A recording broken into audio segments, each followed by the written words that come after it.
Sa ngalan ng Ama, ng Anak at ng Espiritu Santo. Amen. Sumainyo ang Panginoon. At sumayo rin.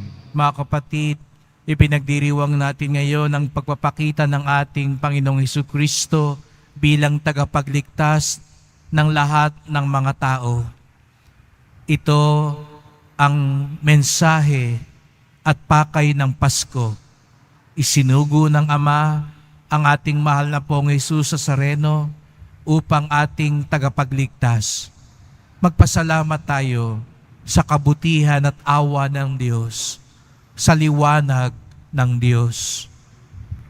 Upang tayo maging marapat gumanap sa banal na pagdiriwang, aminin natin ang ating mga kasalanan at humingi tayo ng tawad sa Diyos.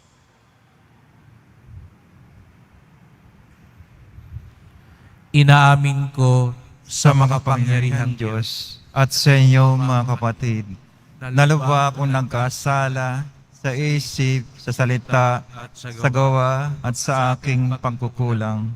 Kaya isinasamo ko sa Mahal na Birheng Maria, sa lahat ng mga anghel at mga banal, at sa inyo mga kapatid na ako'y ipanalangin sa Panginoong ating Diyos. Kawan tayo na makapangyarihan Diyos, patawarin tayo sa ating mga kasalanan, at patnubayan tayo sa buhay na walang hanggan. Amen.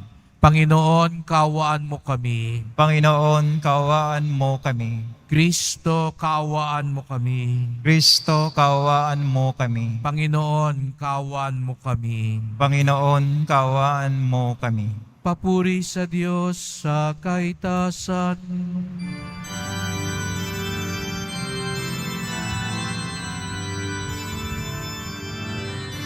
Papuri sa Diyos, papuri sa Diyos, papuri sa Diyos sa kaitaasan. At sa lupa'y kapayapaan, at sa lupa'y kapayapaan, sa mga taong pinalulubyan niya. Pinupuri ka namin, pinarangal ka namin, sinasamba ka namin, ipinagmamalaki ka namin, pinasasalamatan ka namin. Dahil sa dakilang aking kapulihan, Panginoong Diyos, Hari ng langit, Diyos amang makapangyarihan sa lahat, Panginoong Jesucristo, buntong na anak, Panginoong Diyos, Kordero ng Diyos, anak ng Ama. Ikaw na nag-aalis ng mga kasalanan ng sanlibutan. Maawa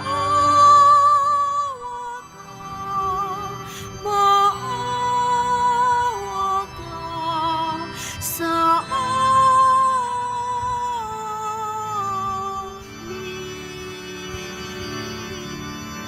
Ikaw na nag-aalis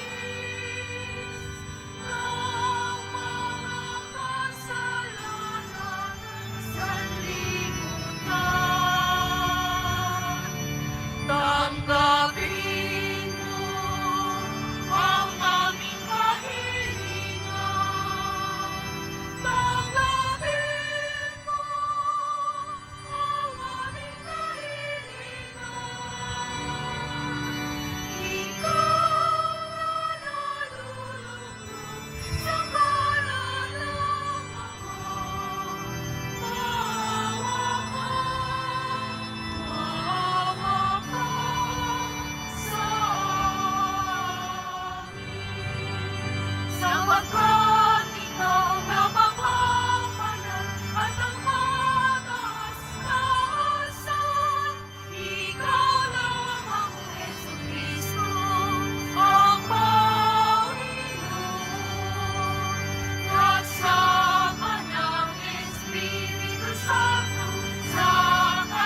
Manalangin tayo.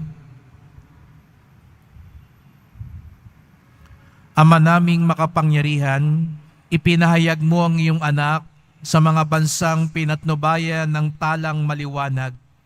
Kaming mga sumasamba ng may pananampalataya ay loobin mong maitaguyod hanggang makaharap sa iyong kadakilaan sa kalangitan.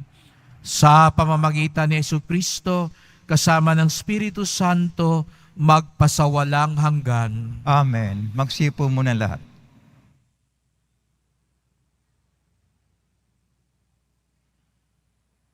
Pagbasa mula sa aklat ni Propeta Isaías. Bumangon ka, Jerusalem, at magliwanag na tulad ng araw.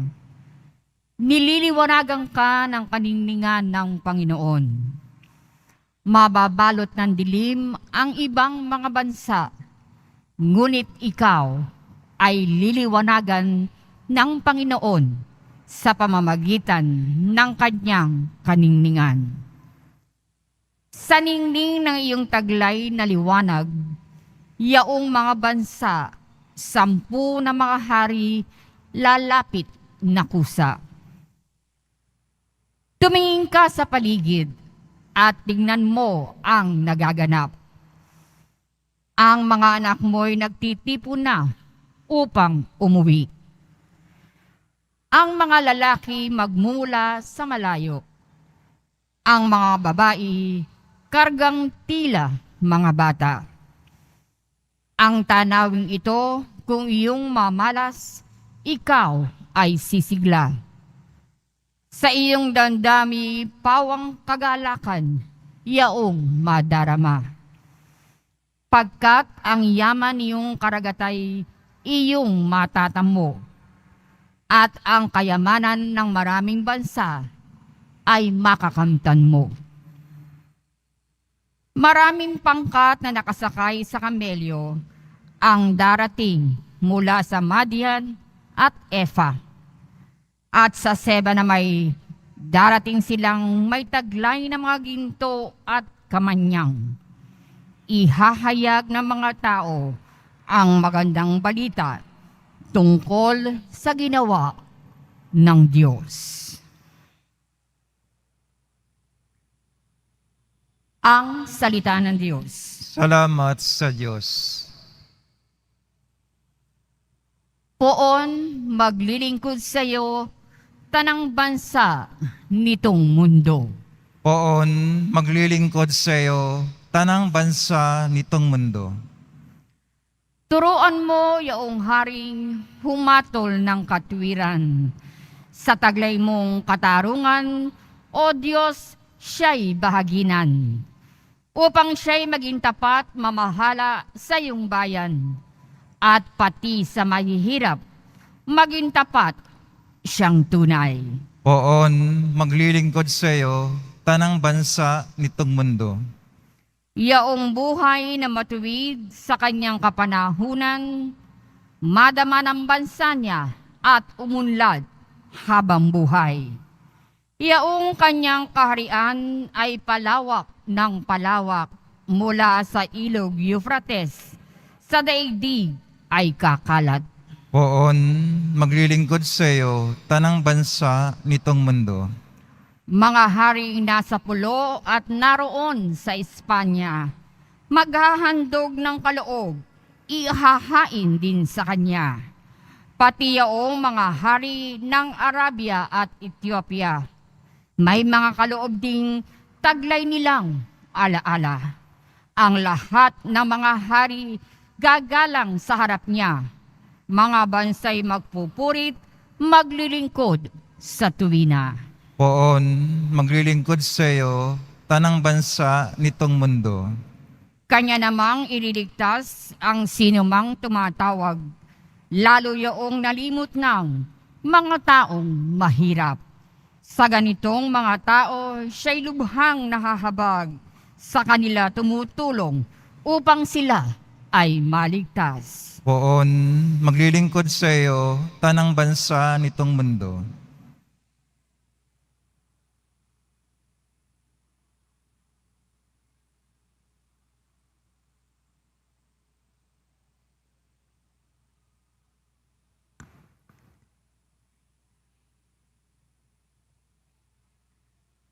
Pagbasa mula sa sulat ni Apostol San Pablo sa mga taga-Efeso.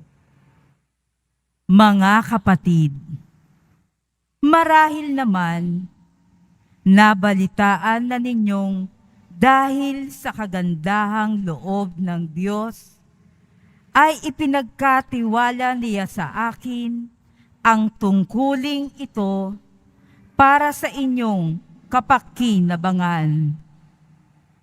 Ipinahayag sa akin ng Diyos ang kanyang lihim na panukala. Ang hiwagang ito'y hindi ipinaalam sa mga tao noong mga nakaraang panahon. Ngunit inihayag ngayon ng Diyos sa pamamagitan ng Espiritu sa kanyang mga banal na apostol at mga propeta. At ito ang lihim. Sa pamamagitan ng mabuting balita, ang mga hintil, tulad din ng mga Hudyo, ay may bahagi sa mga pagpapalang mula sa Diyos.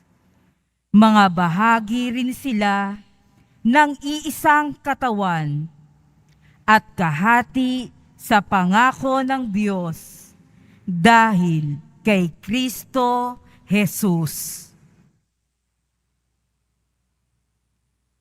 Ang salita ng Diyos. Salamat sa Diyos. Tumayo na po ang lahat.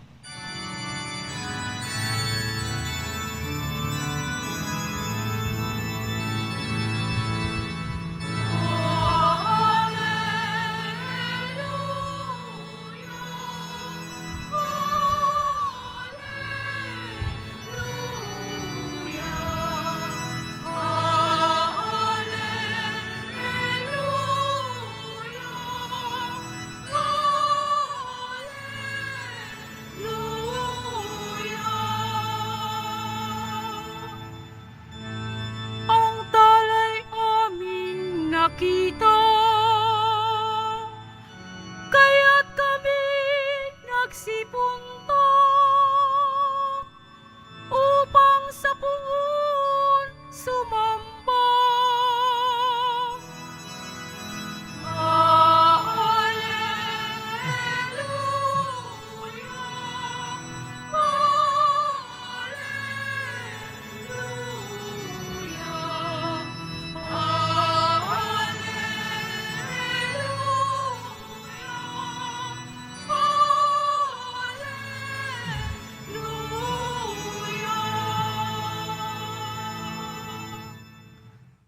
Sumainyo ang Panginoon. At sumayo rin. Ang mabuting balita ng Panginoon ayon kay San Mateo. Papuri sa iyo, Panginoon. Si Jesus ay ipinanganak sa Bethlehem ng Judea noong kapanahunan ni Haring Herodes. Dumating naman sa Jerusalem ang ilang pantas mula sa silangan at nagtanong-tanong doon, nasaan ang ipinanganak na hari ng mga Hudyo? Nakita namin sa silangan ang kanyang tala at naparito kami upang sambahin siya. Nang mabalitaan ito ni Haring Herodes, siya'y naligalig, gayon din ang buong Jerusalem. Kaya't tinipon niya ang lahat ng punong saserdote at mga eskriba sa Israel at itinanong sa kanila kung saan ipinanganak ang Mesiyas. Sa Bethlehem po ng Judea, tugon nila, ganito ang sinulat ng propeta. At ikaw, Bethlehem, sa lupain ng Huda, ay hindi nga huli sa mga pangunahing bayan ng Huda, sapagkat sa iyo lilitaw ang isang pinuno na mamamahala sa aking bayang Israel. Nang mabatid ito, lihim na ipinatawag ni Herodes ang mga pantas at itinanong kung kailan lumitaw ang tala at pinalalakad niya sila patungong Bethlehem matapos pagbilinan ng ganito. Humayo kayo at inyong hanaping mabuti ang sanggol. Kapag inyong natagpuan, Ibalita agad ninyo sa akin upang ako ay makasamba sa Kanya. At lumakad na nga ang mga pantas. Muli silang pinangunahan ng talang nakita nila sa silangan, hanggang sumapit ito sa tapat ng kinaroroonan ng bata. Gayon na lamang ang galak ng mga pantas nang makita ang tala. Pagpasok sa bahay, nakita nila ang bata sa piling ng kanyang inang si Maria. Lumapit sila at nagpatira pa at sinamba ang bata. Binuksan nila ang kanilang mga sisidlan at inihandog sa kanya ang dala nilang ginto, kamanyang at mira. Nang sila'y pabalik na, sinabi sa kanila ng Diyos sa pamamagitan ng panaginip na huwag na silang babalik kay Herodes, kaya nag-iba na sila ng daan pauwi. Ang mabuting balita ng Panginoon. Pinupuri ka namin, Panginoong Jesucristo. Magsiupo muna lahat.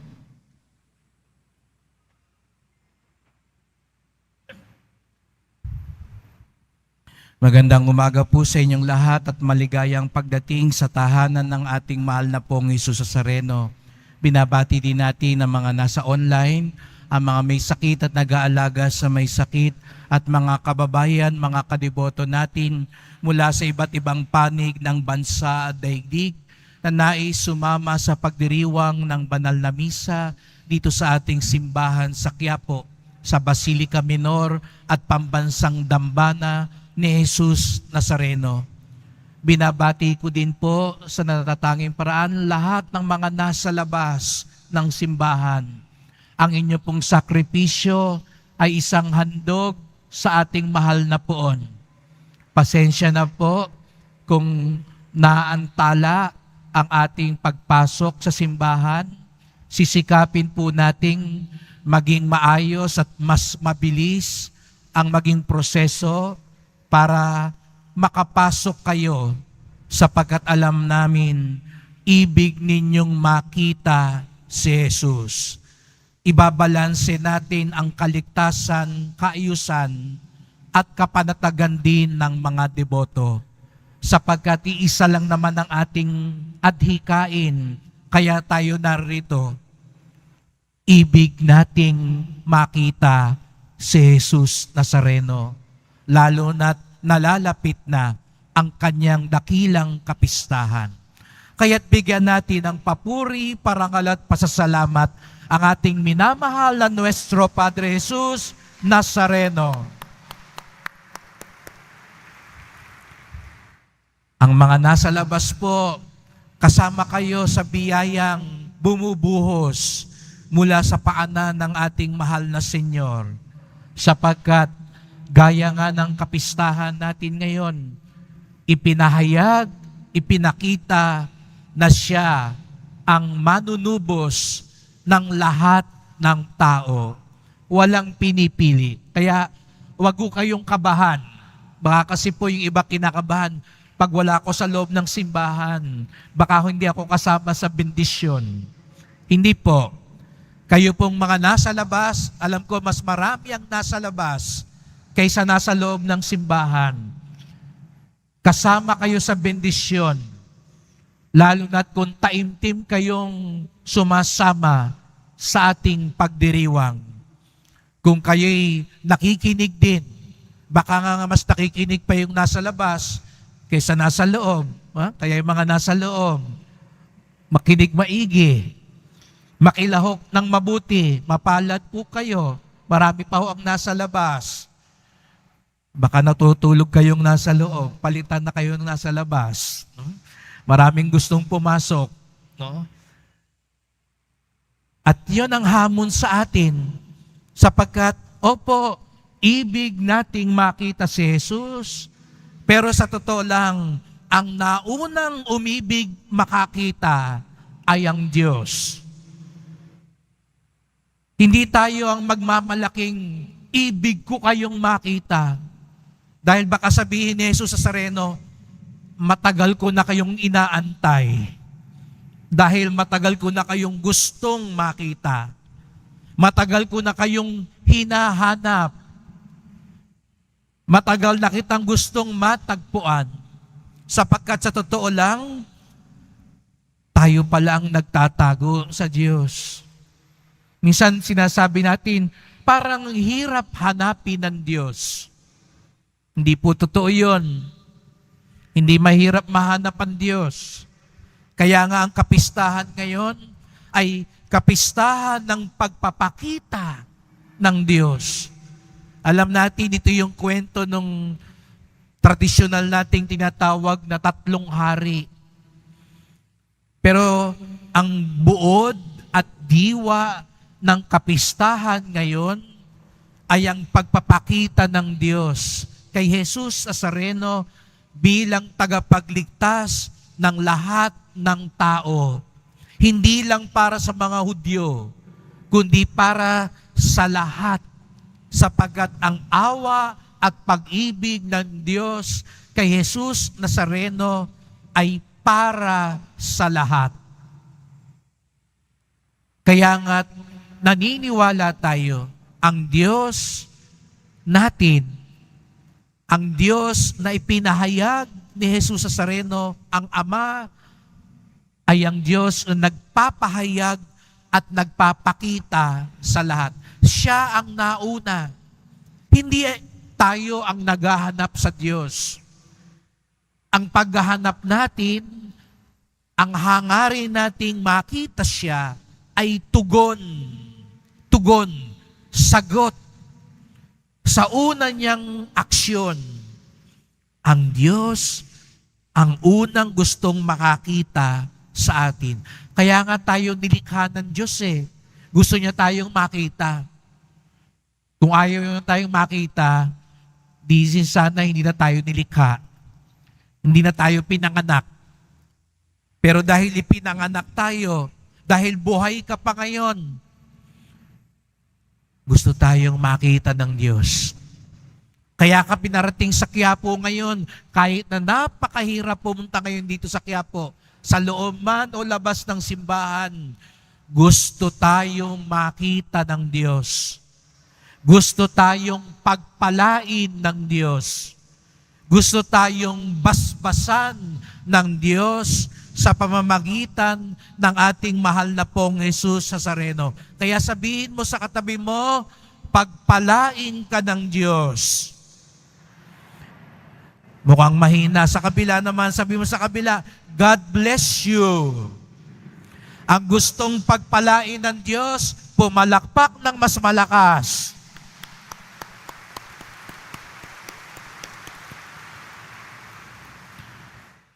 At papaano magtatagpo ang hangarin ng Diyos na makita tayo at ang hangarin nating makita ang Diyos?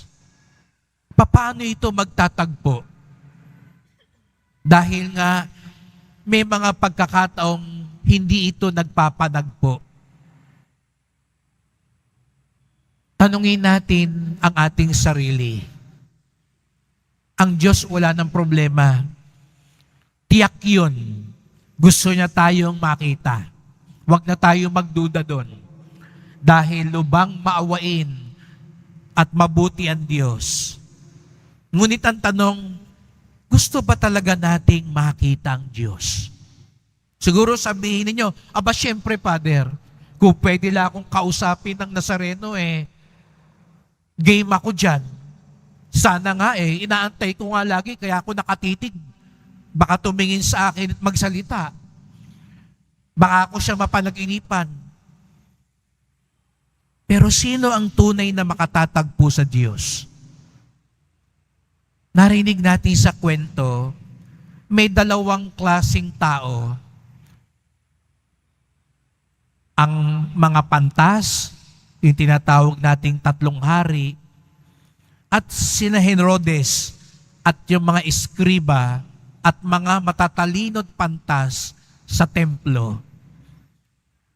Sino talaga ang nakakaalam kung nasaan yung ipinanganak na manunubos? Kung tutuusin, mas alam ng mga nasa Jerusalem kung nasaan si Jesus Nazareno. Yung tatlong hari, may tala pa nga sila pero pagdating sa Israel, hindi nila alam saan pupunta. Kaya nga sila nagpunta pa sa Jerusalem.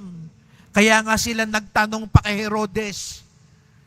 At nung nagtanong sila sa templo, agad alam-alam ng mga saserdote at eskriba ang tugon nila sa Bethlehem po ng Judea. Biruin niyo yun, alam nila kung nasaan si Jesus Nazareno, pero hindi sila ang nakakita sa Kanya. Ang nakakita sa Kanya, yung tatlong pantas. Bakit? Narinig natin yung hangarin ng mga pantas. Nung nakita nila yung batang sanggol, kahit na nasa ordinaryong tirahan lang, nagpatira pa sila at sumamba. Si Herodes, di ba, sabi rin ni Herodes, sabihin niyo sa akin kung saan yun siya nakita para makasamba din ako sa kanya. Para makasamba din ako sa kanya. Pero, hindi natagpuan ni Herodes. Sapagkat sa totoo lang, hindi niya nais sumamba doon sa bata. Ano ibig sabihin ng pagsamba? Ito ay ang pagsuko, pag-alay ng sarili. Hindi lang pagyuko, hindi lang pagtaas ng kamay, hindi lang pagpuprosesyon, hindi lang pagsisimba, kundi kung sa puso natin, isinusuko natin lahat sa Diyos. Itinatagubilin natin lahat sa Diyos. Yun ang tunay na pagsamba, na masabi natin, sundin ang loob mo dito sa lupa para ng sa langit. Bukang bibig lang kay Herodes yung sabihin niyang, sasamba ako. Pero sa totoo lang, siya pa rin ang masusunod.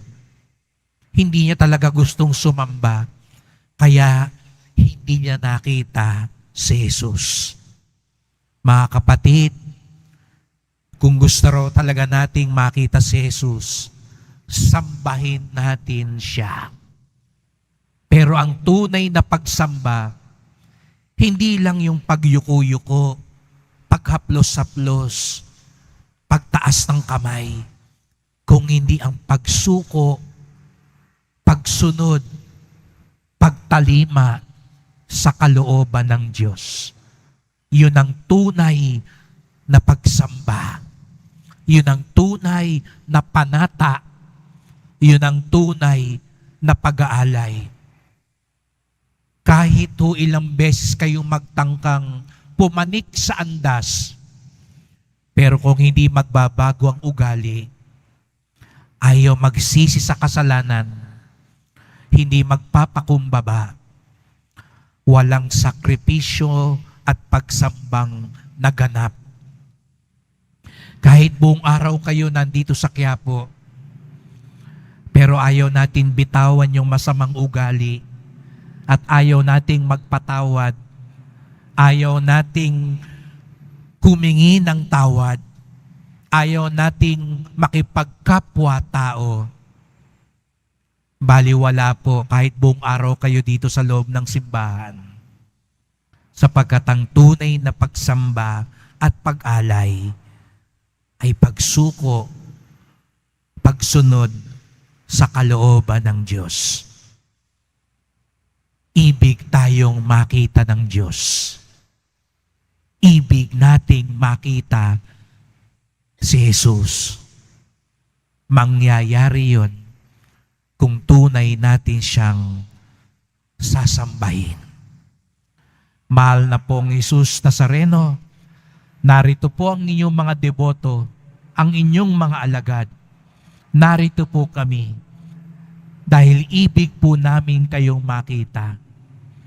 Dahil ibig ninyo kaming makita. Salamat po sa iyong dakilang pag-ibig. Mahal na pong Jesus Nazareno, kaawaan niyo po kami. Basbasan niyo po kami. Amen. Amen.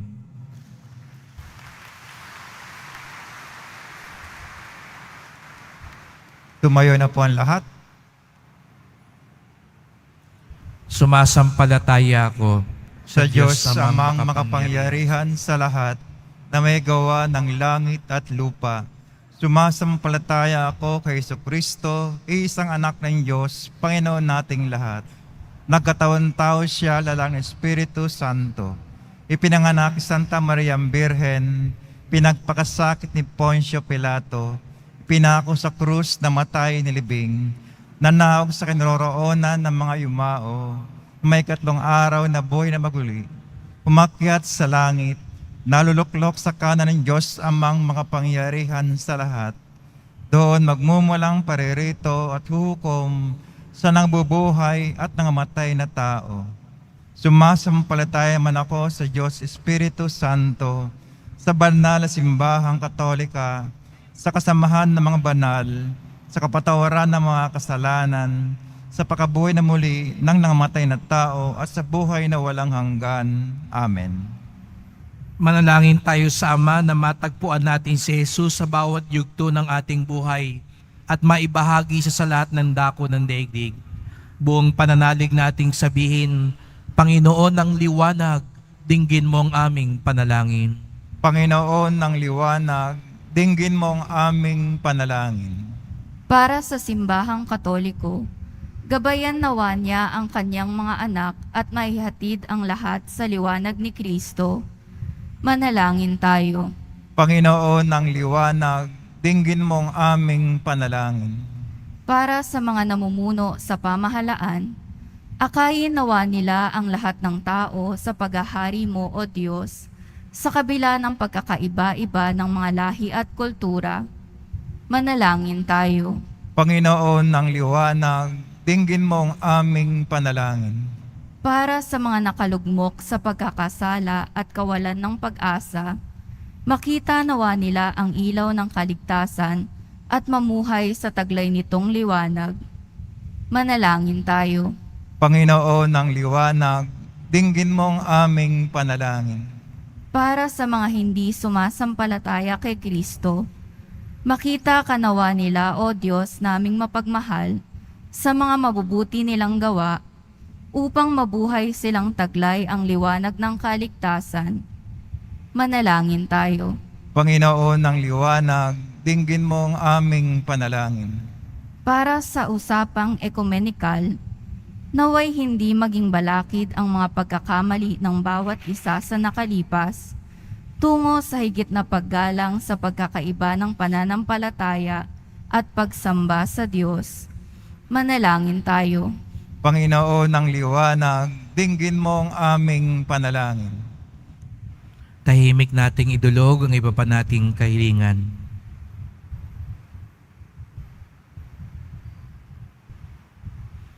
Ama ng liwanag, gabayan mo ang aming paglalakbay sa liwanag ng iyong anak upang makapiling ka namin sa iyong kalwalatian sa langit, magpasawalang hanggan.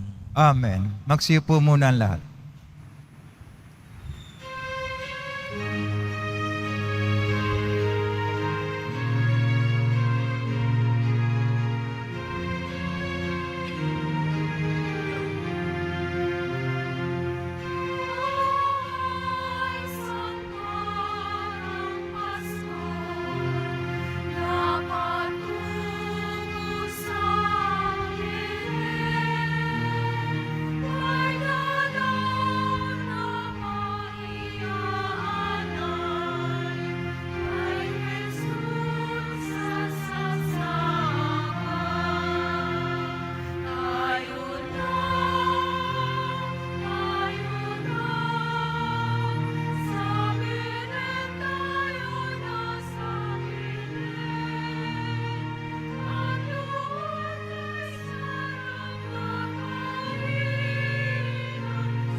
Manalangin kayo mga kapatid upang ating paghahain ay kalugdan ng Diyos amang makapangyarihan.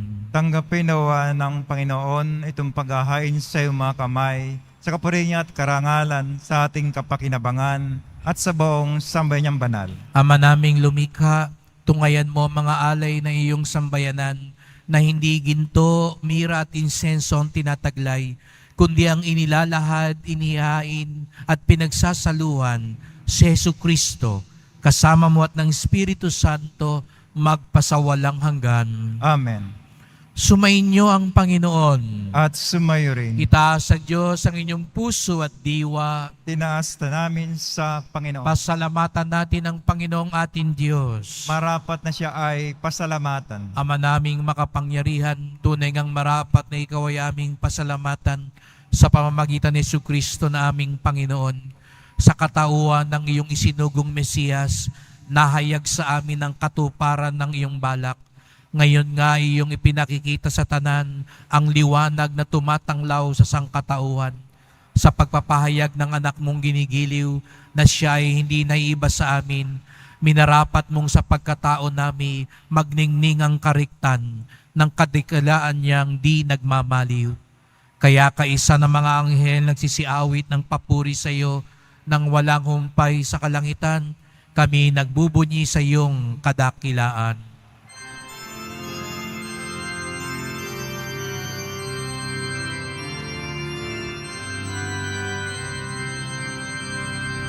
Santo, Santo, Santo, Panginoong Diyos ng mga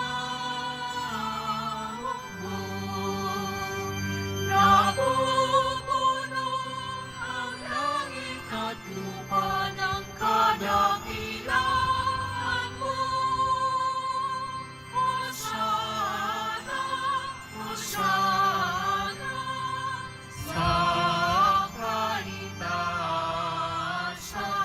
Hosana, Hosana, sa kaitaasan.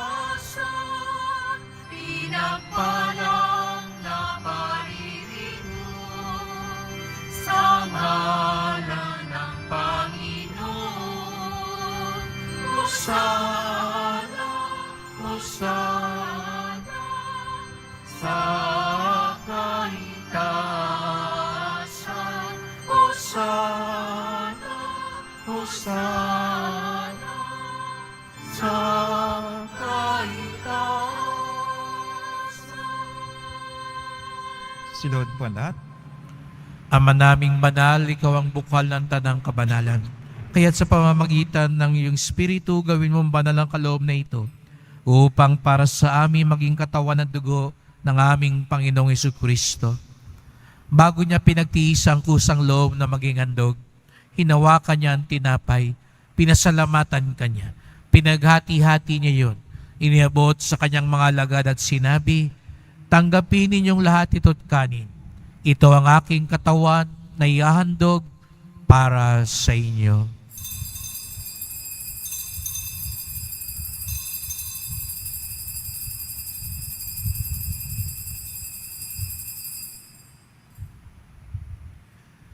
Gayun din naman ang matapos sa hapunan, ninawakan niya ang kalis. Muli kanyang pinasalamatan. Inabot niya ang kalis sa kanyang mga alagad at sinabi, tanggapin ninyong lahat ito at inumin. Ito ang kalis ng aking dugo, ng bago't walang hanggang tipan. Ang aking dugo na ibubuhos para sa inyo at para sa lahat sa kapagpapatawad ng mga kasalanan. Gawin niyo ito sa pag-alaala sa akin.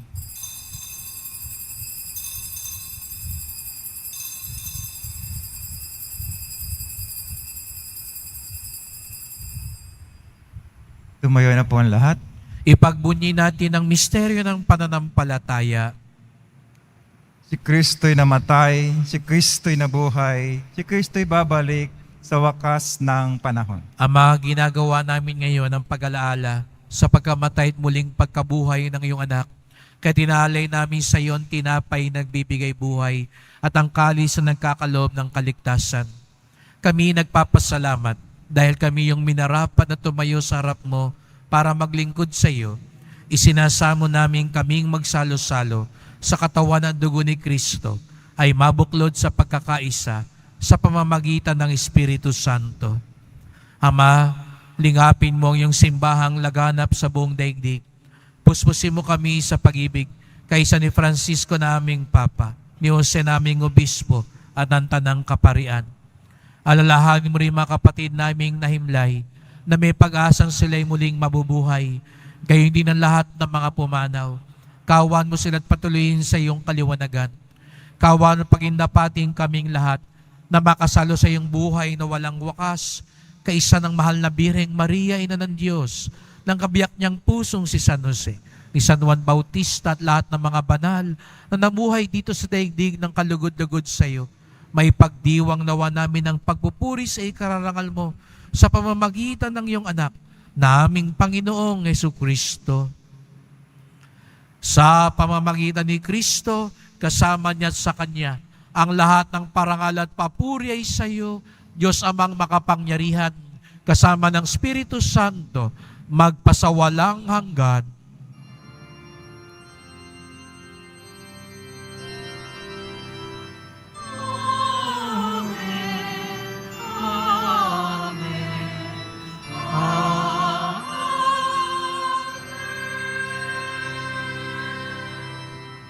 Buong galang at pag-ibig nating tawagin ang ating Ama sa langit. Ama namin, sumasalangit. Sumasalangit ka, sambahin ang ngalan mo.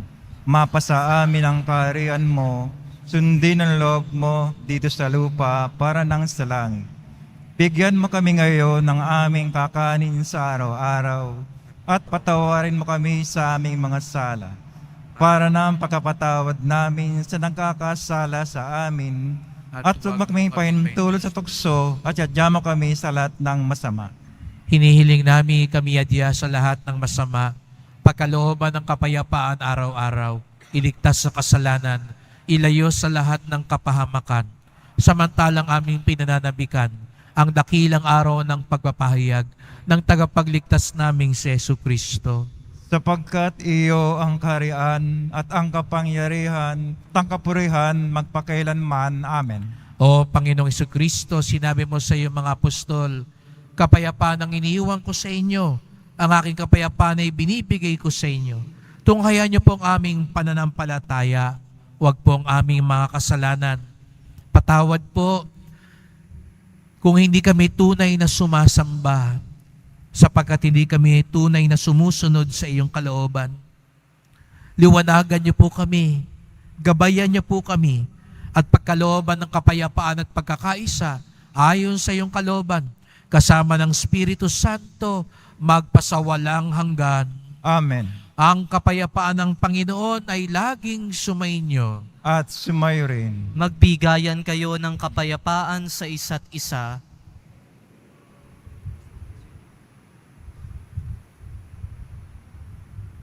Kordero ng Diyos na nag-alis ng mga kasalanan ng sanlibutan, maawa ka sa amin. Kordero ng Diyos na nag-alis ng mga kasalanan ng sanlibutan, maawa ka sa amin. Kordero ng Diyos na nag-alis ng mga kasalanan ng sanlibutan, ipagkaloob mo sa amin ang kapayapaan. Magsilod po ang lahat.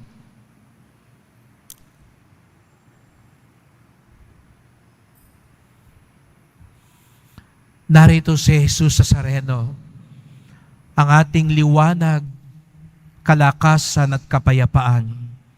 Ang kordero ng Diyos nag-aalis ng mga kasalanan ng sanlibutan, mapapalad ang inaanyayahan sa kanyang piging. Panginoon, hindi ako karapat-dapat na magpatuloy sa iyo, ngunit sa isang salita mo lamang ay gagaling na ako.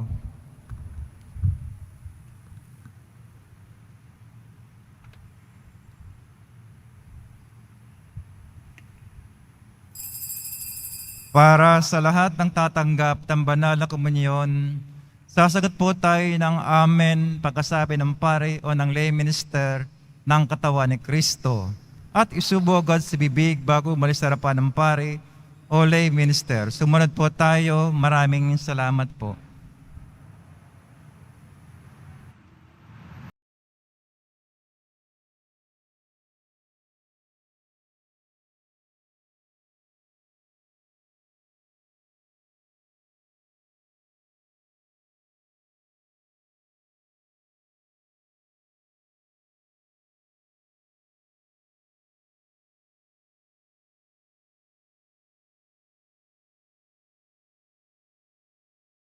Tumayo na po ang lahat. Manalangin tayo. Ama naming mapagmahal, pangunahan mo kaming lagi sa iyong liwanag upang ang niloob mong aming pagsaluhan ay mapakinabangan namin ng marapat at lubusan sa pamamagitan ni Jesucristo kasama ng Espiritu Santo magpasawalang hanggan. Amen. Salamat po sa inyong pagpunta dito sa Quiapo. Ingat po kayo sa pag-uwi. Salamat po sa mga naglingkod sa misa at sa mga tumutulong sa simbahan. Sa inyong mga pamisa, love offerings, online donations, sa mga tumutulong sa pagpapagawa at pag-ayos ng simbahan, sa mga nagdadala po ng delata, bigas, noodles, at iba pang pang-ayuda, ang ating debosyon sa Poong Nazareno ay nagtuturo sa atin magmalasakit sa ating kapwa. At samahan niyo po ako, magdasal po tayo na maging banal, ligtas, at mapayapa ang ating Nazareno 2024. Kagabi, nagsimula na po ang pahalik sa Luneta. Pagdasal natin na maging maayos ang lahat. At lalo na ang traslasyon, ang prosesyon. Nawa ang mga deboto, makiisa po tayo. Huwag na tayong sumampa, dumamba, magtulakan at magkasakitan. Ipahayag natin ang tunay na debosyon, ang tunay na pagsamba kay Jesus Nazareno, at ang tunay na pagsamba ay ang pagsuko at pagsunod ng kalooban sa Diyos. Ang tunay na makatatagpo sa Diyos ay ang sumasamba, sumusuko at sumusunod sa Kanya. Ngayon po ay dakilang kapistahan ng pagpapakita ng Panginoon. Ito'y tradisyonal ding ginagawa na pagbebendisyon ng mga kalendaryo. Ang Diyos na nagkatawang tao ay pumasok sa ating kasaysayan, panahon at oras. Kaya babasbasan ang mga dala nyo, mga imahen, dasalan, lalo na mga kalendaryo na dala nyo ngayon. Sumayin niyo ang Panginoon. At sumayo rin. Mahal na pong Jesus Nazareno, inihayag mo sa pamamagitan ng krus ang walang maliw na pag-ibig ng Diyos sa sangkatauhan. Pakinggan mo ang kahilingan ng iyong anak susumamo sa iyo. Makamtanawa nilang iyong katugunan at tanggapin ang kasagutan ng may utang na loob na tinatanaw. Basbasan din po ninyo ang dala nilang mga imahen, dasalan at kalendaryo. Sa pamamagitan ng bendisyon na ito, naway maalala nila mga pangako sa binyag na ikaw ang kanilang ibigin at paglilingkuran bilang Panginoon, magpasawalang hanggan. Amen. At pagpalain kayong lahat ng makapangyarihang Diyos, Ama at Anak at Espiritu Santo. Amen. Umayo kayong mapayapa, taglay ang pag-ibig ng mahal na Poong Jesus Nazareno. Salamat sa Diyos.